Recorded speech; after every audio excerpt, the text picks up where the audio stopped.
Well, I mean, I've been doing it forever. Even before I started playing the real drums, I was playing air guitar. I've been playing in bands now for 16 years. I'm actually a self-taught drummer. When I was in high school, I used to plug my headphones into the stereo and listen to cassettes and just play along.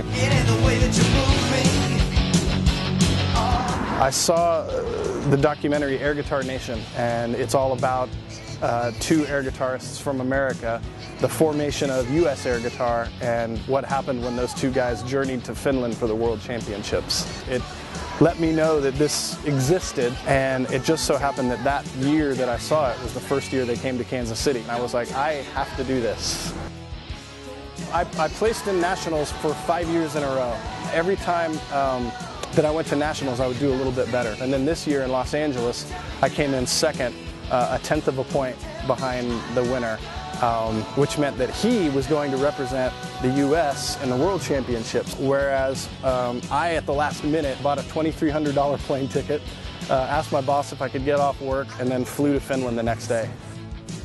A lot of people say that we're pretending to play the guitar, but in reality what we're doing is playing the air guitar. If you get on stage and you accurately portray what it is like to play a song on a guitar, that's the most boring thing in the world.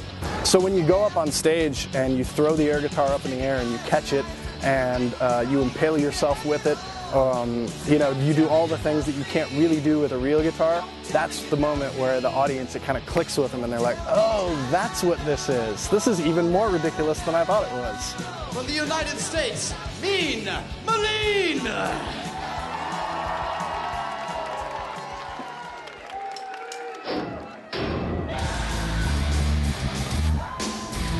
In Finland, if you haven't already won your country, they have this last minute kind of crazy night at a bar that they call the Dark Horse competition.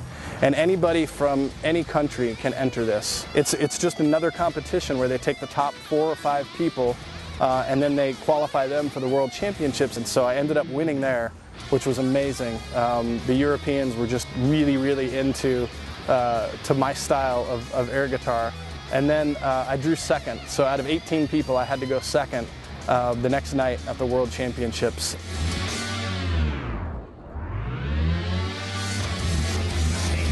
I always thought that I had it in me and really wanted to do it, but I had already made up my mind that this was going to be my last year because I wrote the song that I was air guitaring to. I already had ideas for the routine, so we wrote the music to fit the routine. And so it's actually me playing the drums on our track. And I thought, well, I can't work any harder at this. I worked on that song starting in November of last year and finished it in June. So just for 1 minute of music, it was a long time to work something like that out.